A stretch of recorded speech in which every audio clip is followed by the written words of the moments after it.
What's up, everyone? Welcome to Union Gaming. This is your host, Roz, and this is going to be the first episode in a new series of my channel, which is something I've wanted to do for quite a while. And that is, I want to tell the story of my life, and it's for one very specific purpose. Recently, in my real life, I've lost some family members. In the last couple of months, I lost two family members who are pretty close to me. My brother passed away a couple of weeks ago, and about a month and a half ago, I lost one of my nephews due to suicide.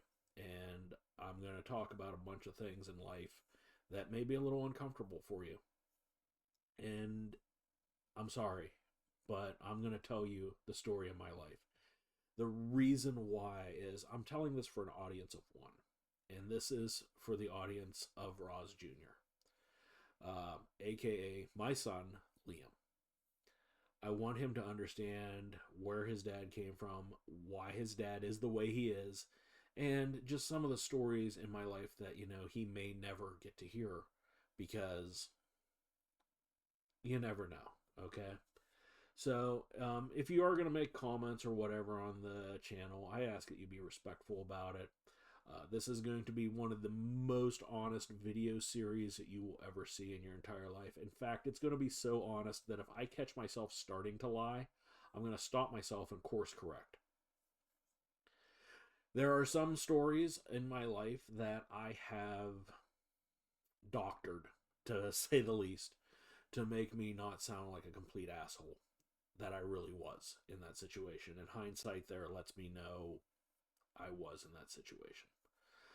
We're going to discuss a lot of different things in this channel or in this series. We're going to discuss family. We're going to discuss my upbringing, my views on certain things, religion, politics, and just shit that happened to me while I was growing up in the last 47 years of my life. So buckle up, guys. It's going to be a fun ride. And if anyone does want to ask questions or something, throw a comment in there. I'll answer the question.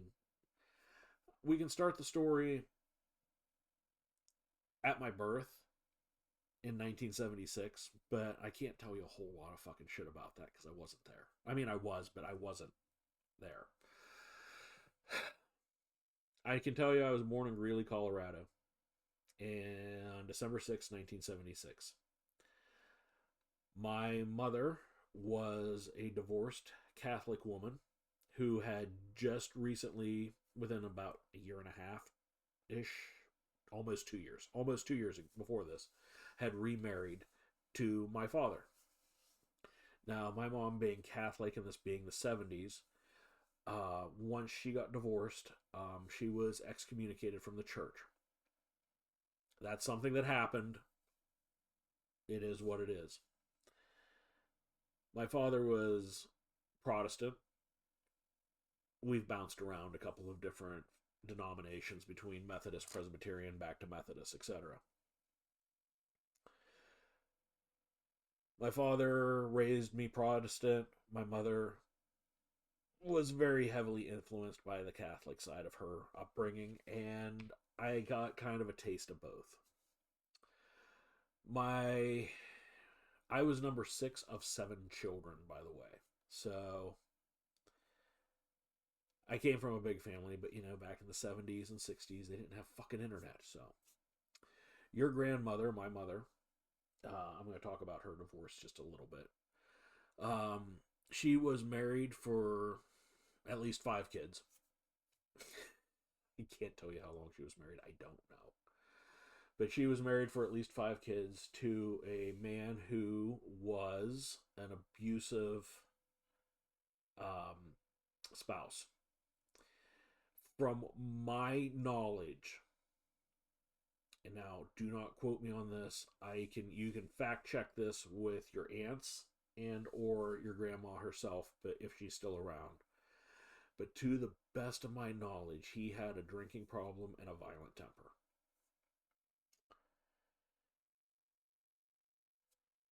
It is what it is. I can't tell you a whole lot of the story. I just know that piece of it. And I'm not even 100% sure that that's an accurate piece of it. But to the best of my knowledge, It is. As I said, I'm going to course correct on this one a couple of times. If I catch myself lying, as I said, I'm going to stop. I want this to be more like Cash by Johnny Cash than Wouldn't It Be Nice, like Brian Wilson. I want this to be more The Dirt than Bohemian Rhapsody. Okay? You're going to see some of the ugliest shit in my life here, and I want it to be honest. My mother met my father while at work. She worked in a meat processing plant called Montfort's, which was eventually bought out by ConAgra. But there was a slaughterhouse. They slaughtered animals and processed them to be sold all over the country. Your grandfather, my dad, worked as an inspector for the United States Department of Agriculture. I think he worked FDA, but I'm not 100% sure on that one either. Just let's go with it. I heard stories about them whenever they first, or before they first started dating. I heard that my mother, being a practical joker, she used to cut the tips off of her rubber gloves and stick some ground beef in there and then go to her foreman. I was like, oh God, gross shit. You know where I get it from. My father had an arrogant, cocky side to him, so guess where that came from. But he used to, I don't want to say he was a ladies' man because looking at my father, it's just like, really? But I will tell you some stories. I am not going to tell you all the stories because, I mean, that's gross. No one wants to hear about their parents doing that. But my dad told me one time that he knew that he was going to marry my mom whenever he had just started dating her, and he told his coworker that he had her wrapped around his finger, and so much so that he could go up to her and tell her to jump, and she would jump on command. So he did. He went up to her and he looked at her and he's like, "Pat, jump," and she jumped. Now, the way my mom tells it is my dad made it sound like there was something bad going to happen if she didn't jump. Like jump. These are the stories I was told. So, anyway, here I am. So, why are we in Pennsylvania when I was born in Colorado? Well, my dad, college graduate, went to college for agriculture, University of West Virginia. So, he wanted to be a farmer. And my grandparents on his side, who I was named after, at least one of them, I was named after both my grandparents, like you were. My grandfather Young was found this farm, and my dad bought the farm for I think like $50,000. I mean, it was a big farm, and 1976, that's a lot of money. But my God, is it a steal compared to what it's worth today? I'm just gonna leave it at that. So anyway, my grandmother, your great grandmother, swears up and down that at the end of Heater Road, she saw a wolf. Now, my grandma was in her 50s when I was born, and that is terrifying to me because she always looked so old to me growing up. And now, with the gray in my beard, I fucking get it. But she wasn't anywhere near as old as I thought she was. I thought she was like 100 and something growing up. I always thought like grandparents were in their 80s and 90s without exception. So anyway, she swears she saw a wolf there. Again, this is all hearsay stuff. I grew up on that farm. I lived on that farm until I was 23, I believe. And, well, yeah, 23-ish. And I had never once saw a wolf there. I've seen a handful of coyotes. I've seen a bear, skunk, fox, porcupine, raccoons, opossums. hundreds of cats, groundhogs, mice, rats, cows, pigs, sheep, horses, and goats. I've seen all those things. Oh, and snakes. I've seen them, and turtles and fish. I've seen all these animals on that farm. I have not once seen a wolf. Just saying. Anyway, Dad bought the farm. Boom, moved out here when I was about a month and a half old. So I was the last of the children born in Colorado. I cannot believe I've been ranting about this for this long. So anyway, that's the beginning. So we go from December to January 1977. In 1979, 8,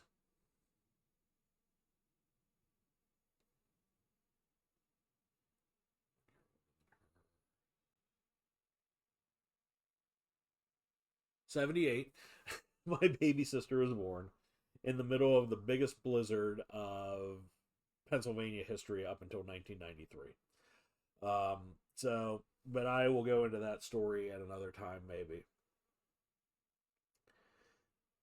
Today, we're going to talk about some stuff that's been bothering me, and I just kind of want to, I'm going to jump around my life a little bit here. So, actually, you know what? I'll tell the story of my sister's birth. I don't remember it, but again, stories that I was told. My mother went into labor. Her and Dad left me in the care of my 2 older sisters and older brother. Asterix. My oldest brother, Jerry, who just passed away a couple of weeks ago, and my oldest sister, Kathy, both stayed in Colorado when my parents moved out here. They were old enough to take care of themselves. They were 18 and older. My sister, Chris, my brother, Doug, and we will go into that when we get to it. And my sister, Jody, stayed back. And I was left in the care with them for a couple of days because blizzard. Growing up, I don't remember a whole lot. I remember dumb shit. I remember my baby sister Shannon threw me down the stairs. Well, pushed me down the stairs. I almost lost this ear because of it.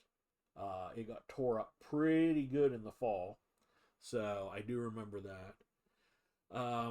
But growing up, we lived out in the country, so I didn't really have a whole lot of friends up until I started school. So I didn't have a whole lot of social interaction either, unless it was with kids at church, which, again, people my age in the 70s and 80s stopped taking their kids to church as much as you would believe. To me, the concept of you don't go to church whenever I started school was mind blowing to me.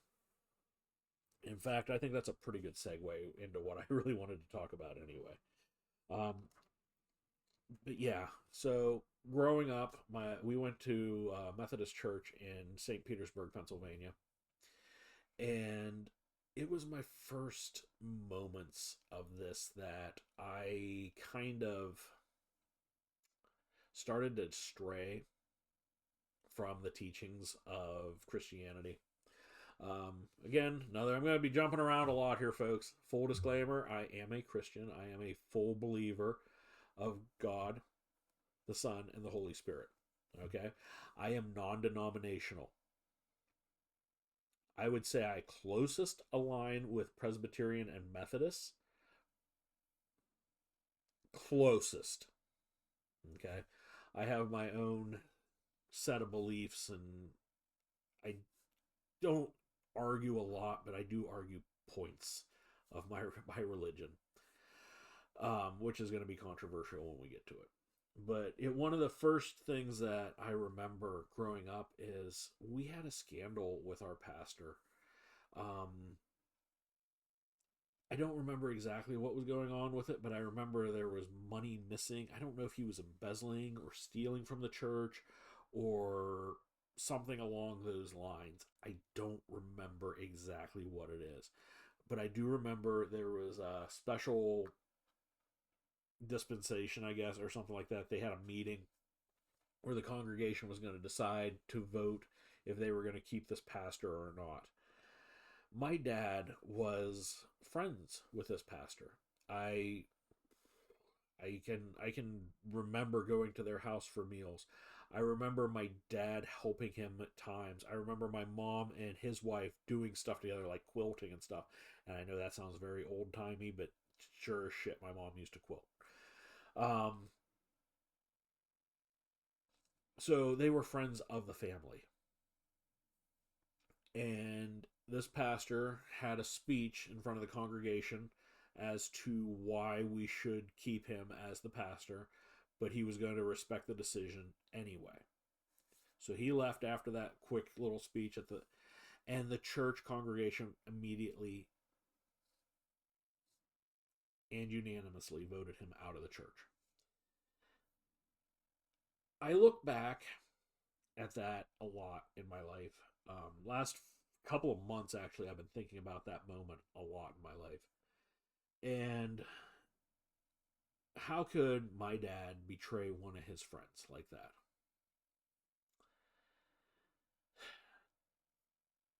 To me, that feels wrong.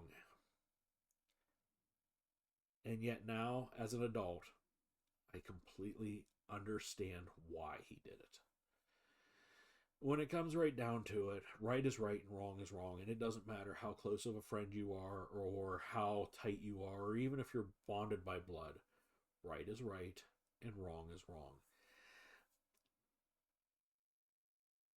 This man lied and stole from the people he was supposed to lead, shelter, and guide.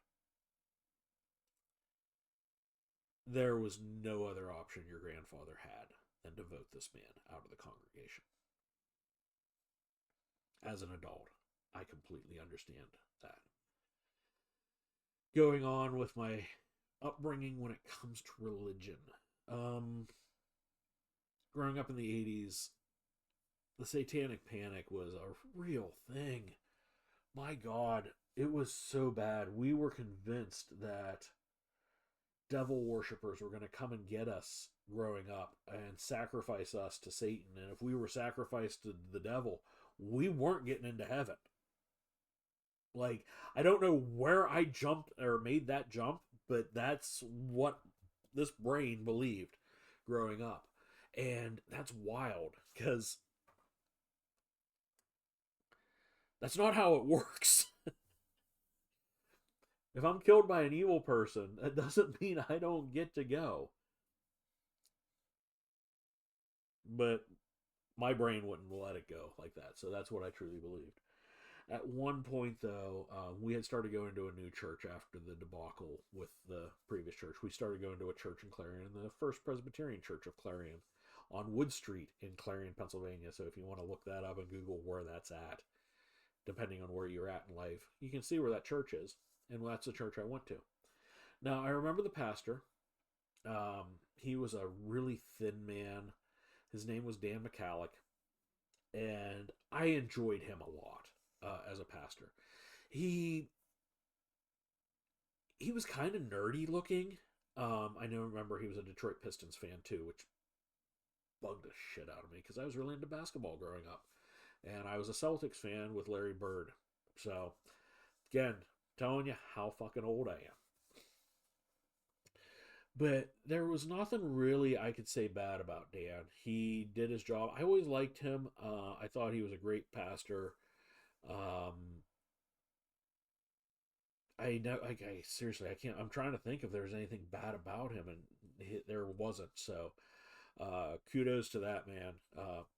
And I'm going to talk about a lot of pastors that I've gone throughout the years, and I'm also going to tell you, with the exception of that first one, they've all been fantastic. One of them is I still talk to him a lot. Well, not a lot, but I talk to him from time to time, and he helped me get through one of the darkest times of my life, and I will talk about that when we get to it. But anyway, the church in Clarion, the First Presbyterian Church, when we went there, it was late '80s, early '90s, and they had a workshop that was on a Saturday. And I remember these Saturday workshops because these Saturday workshops always pissed me off. All right. I'm a fucking kid. I just went to school all goddamn week. And now we have a workshop that we have to attend at church on Saturday, plus go to the regular service on Sunday. And bear with you on this one because this church was very active with youth. We also went to Wednesday youth. I don't remember what it was. It was like a youth get together after school on Wednesday. We all went to this thing where we would participate in fellowship and learn about Jesus, and then afterwards there would be a big meal with the kids and the families. And looking at this in 2024, the world needs more of this, honestly. But me as a kid, I didn't want to do it. Looking back in life, I see how important it was, though. It's a fun thing about life. When you look back at it, you understand the importance of it at the time, even though you didn't appoint it, at the time. Anyway, we had this Saturday workshop. Now, some Saturday workshops were we went there and we decorated the church for Christmas. We helped decorate the trees and put the wreaths up and decorate everything for the Christmas holiday. But this workshop was different. This was an early 1990-ish, 89, 90. I mean, it was at the tail end of the Satanic Panic. I'm not going to lie. And they taught us how to avoid getting caught into cults. They taught us how to look for satanic behavior in your friends, how to look for satanic behavior in your children. And they gave us a list of these bands that were evil, and we should not listen to them because they had an extreme amount of satanic influence. Bands like Judas Priest, who was currently on trial because one of their fans killed themselves, and they said it was due to a suicide pact and subliminal messages. Same thing happened to Ozzy Osbourne after Blizzard of Oz's Suicide Solution came out. Somebody committed suicide, and it was like, they were listening to Ozzy. Ozzy told them to do it. They gave us this list of all these bands, BANDS. I do have a little bit of a slur in my speech, and I will explain to that at some point why that happened too. But they would give us this list of bands and all the stuff that was satanic. Now, some of the band, I didn't listen to a lot of music growing up. Like, I listened to pop and top 40. So, like, I was listening to, like, Belinda Carlisle and Genesis and, I don't remember what else. Like, Bon Jovi was probably the hardest music I listened to at that time. My sister Chris introduced me to Bon Jovi at first. Then she introduced me to Def Leppard. And I remember one Christmas she bought me a cassette tape of Motley Crue, Girls, Girls, Girls, and that album changed my fucking life. I'm not going to lie. And that's important because that was an album I had. So in this list of bands, they listed bands like Metallica and Megadeth and AC/DC and Kiss and Motley Crue. And I'm like, okay. So the album Girls, Girls, Girls had the song, obviously, Girls, Girls, Girls, which, growing up I didn't know it was about a bunch of fucking strippers. But it also had the song Wild Side, which is one of the greatest guitar intros of all time. Bar none. Mick Mars blew it out of the water with this one. But that was about life in California, basically, the glam lifestyle, Papa won't be home tonight, found dead with his best friend's wife, that shit like that was going on. It was just kind of a social commentary. I don't remember a whole lot of other songs off of that. I do remember Smoking in the Boys' Room was in there, though. But I remember listening to that album, and I can't really remember being like, there's not a whole lot of satanic imagery in there. But anyway, Motley Crue was on the list, and I found out it was earlier in their career when they did Shout at the Devil, and they They used to put a pentagram on their Nikki Sixx had a pentagram on his bass drum kit, and it was all kinds of stuff like. And okay, so here's the thing that really bugs me, because they gave us a list of not only bands, but they gave us a list of symbols and sayings that we should watch out for, because these things these were satanic emblems. And I'm gonna draw one right now. Okay, I gotta. Wow, that was stupid of me on so many levels. I'm gonna draw one right now, okay? And I'm gonna show it to you. Now, I am not an artist, but you see that. That is the peace symbol. Now, what this workshop tried to tell us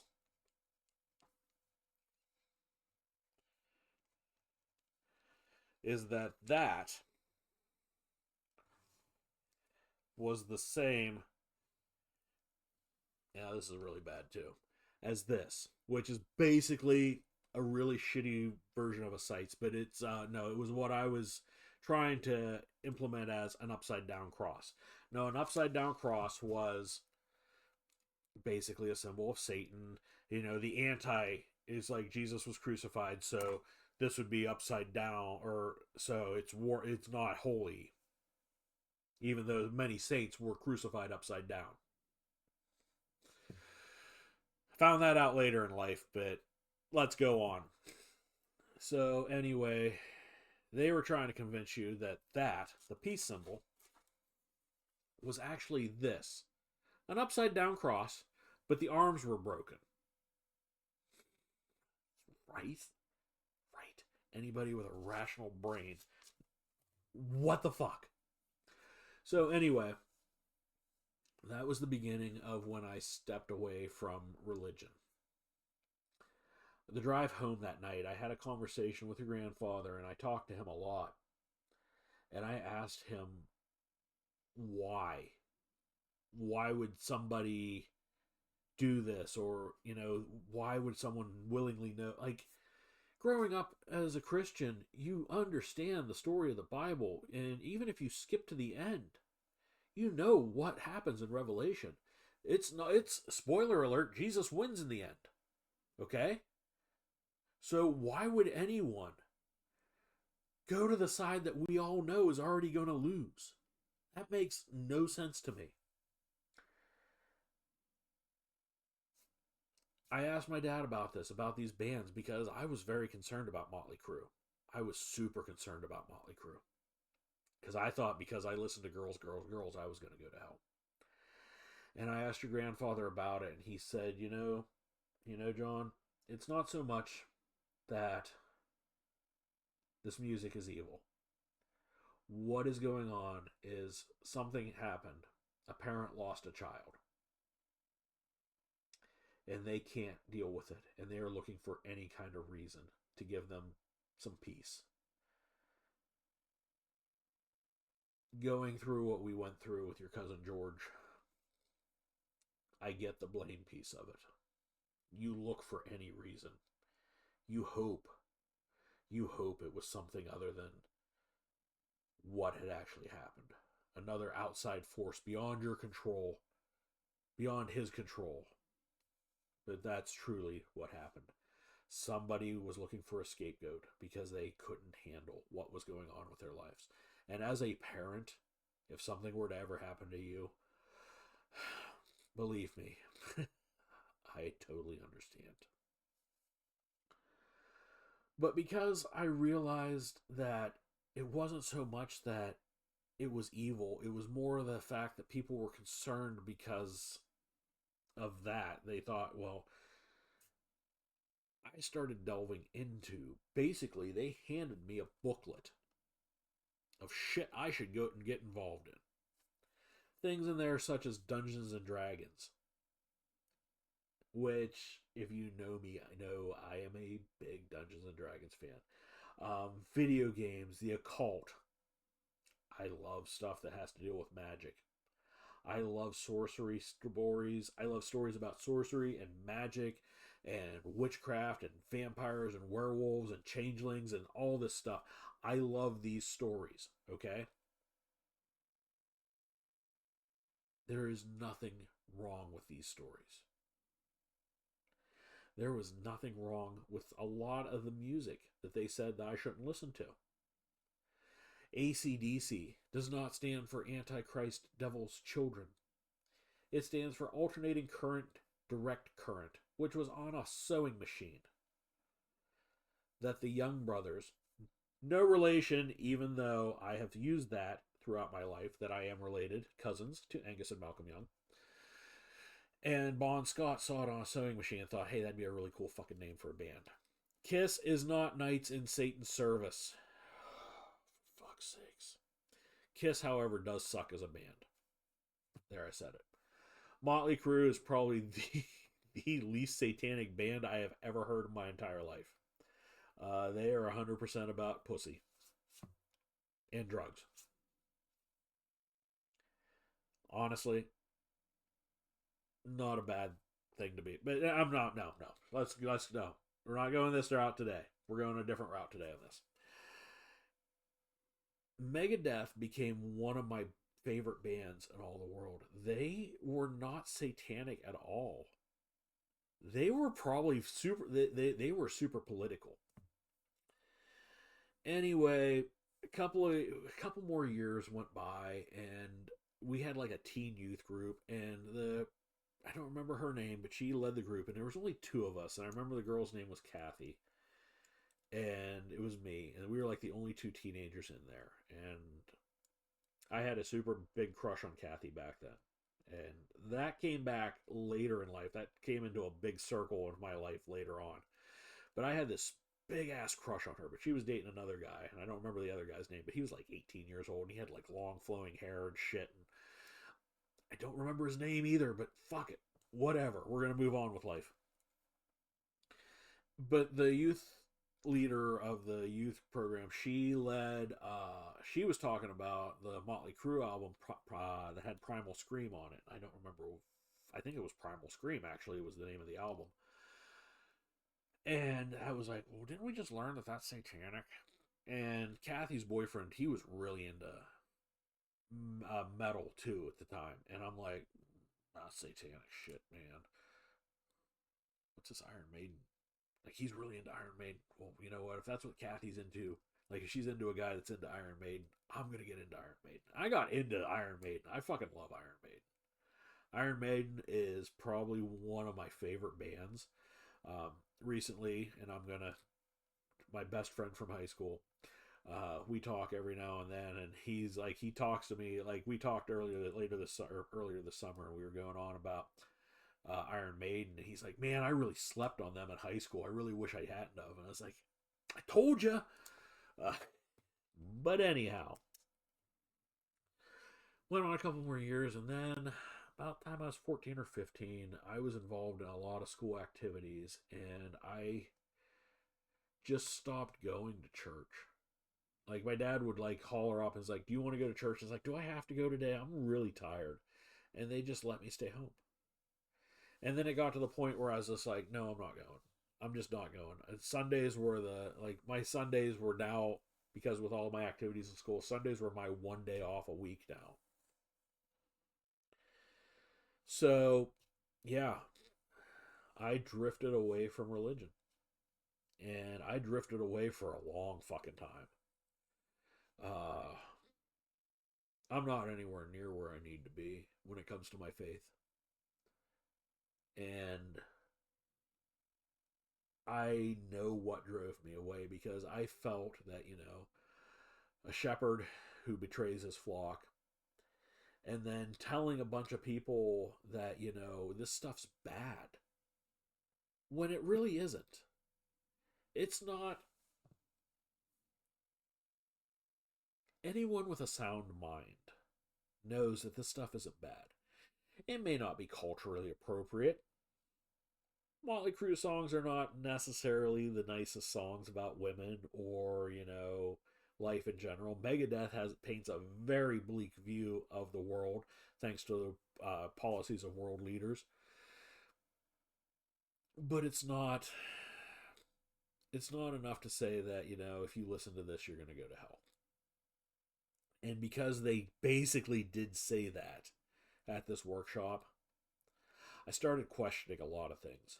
I started drifting away from religion because do I want to be part of something that says, hey, the stuff that isn't bad is bad and you should stay away from it because we say it's bad. And that's where my conflict with religion began. I got mad because, I thought religion was all about money for a while too. We went through the evangelical crisis of the 80s with Jim Bakker stealing money from his congregation, embezzling money, having sex out of wedlock. Like, these people were supposed to be shepherds, stewards for the Lord, and they are sinning right and left, and they are poor examples of Christians. And I'm like, how can I trust a church that has these poor examples of Christians as their leaders? You would think that the leader of a church should be above question when it comes to their moral standards, because that was what the beliefs were of the time.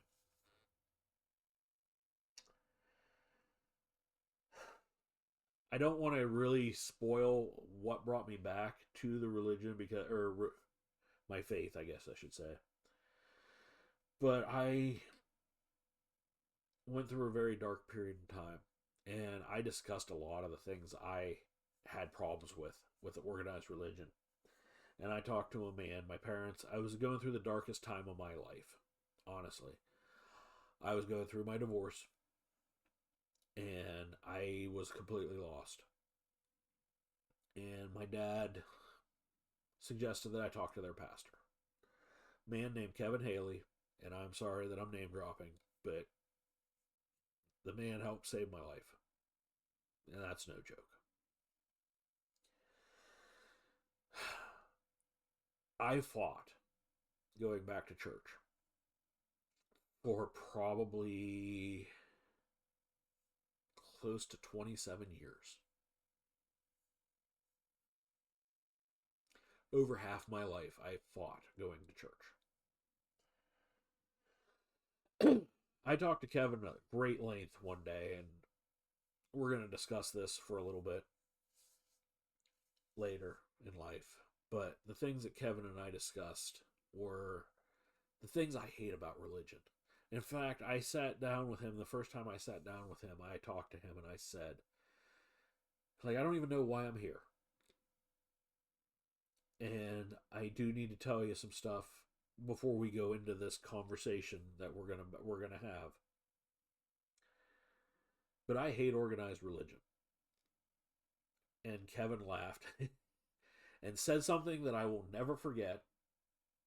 And I'm like, and it also knocked me backwards in my train of thought, because I'm not gonna lie, when I went into this conversation with him, I was very combative. Like, mentally, I was like, I'm gonna fight you tooth and nail whenever you try to convert me to religion or come back to my faith. I'm using the wrong words here. I'm tired. It's 11:24 at night. But anyway, Kevin comes at me and I say, Kevin, I hate organized religion. And he chuckles and he's like, yeah, me too.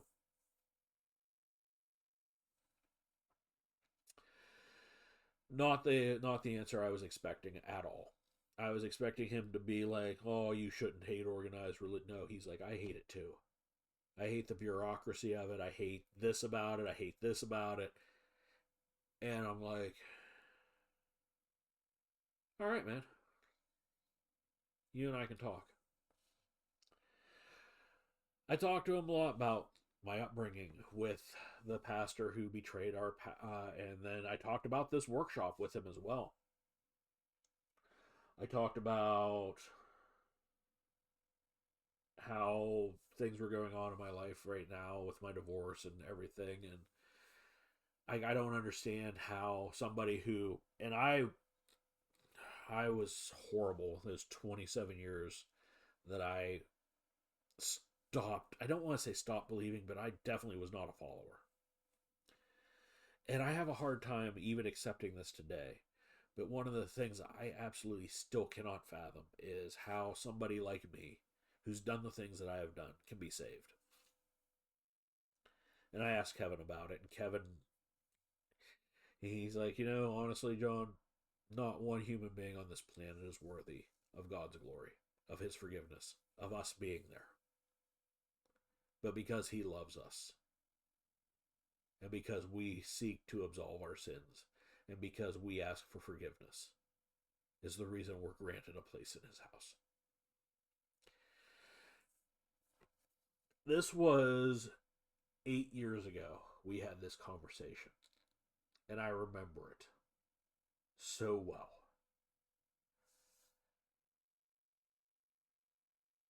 I want you to let that sink in a little bit. Not one person on this planet is worthy of the reward. Again, not something you would expect to hear from a preacher. And again, it's like I could talk to this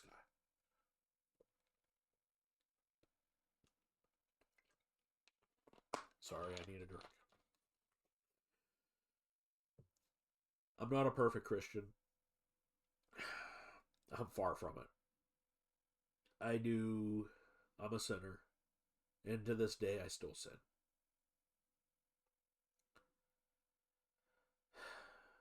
Because of this, though, I just want to let you know where I'm at. Because I am a firm believer in God, the Father, the Son, and the Holy Spirit. I am not going to start preaching to you right now, but I am thrilled that your grandparents took you to church, Liam. I'm really thrilled about that because you have an understanding, at least, of what God's glory is. I'm not going to force religion upon you the way it was forced on me. I am, as I said, a terrible Christian. I rarely go to church. But I am a believer. And with that being said, we're going to wrap up this episode because I don't really know where to end with it. So I'm just going to end it. If you did watch this the whole way through and you're not my son, thank you. You can like or subscribe or whatever. That's up to you. I'm doing this for him. I'm not doing this for any other reason. We're going to discuss a lot of stuff throughout the course of this because I need to get this off my chest. I need it so you have access to it in the future because you never know when something bad's going to happen. And I would rather have this record of my life for you to you understand who I am. Because right now, you're 11 and you don't really know your dad. So, next time, buddy, I'll talk to you later.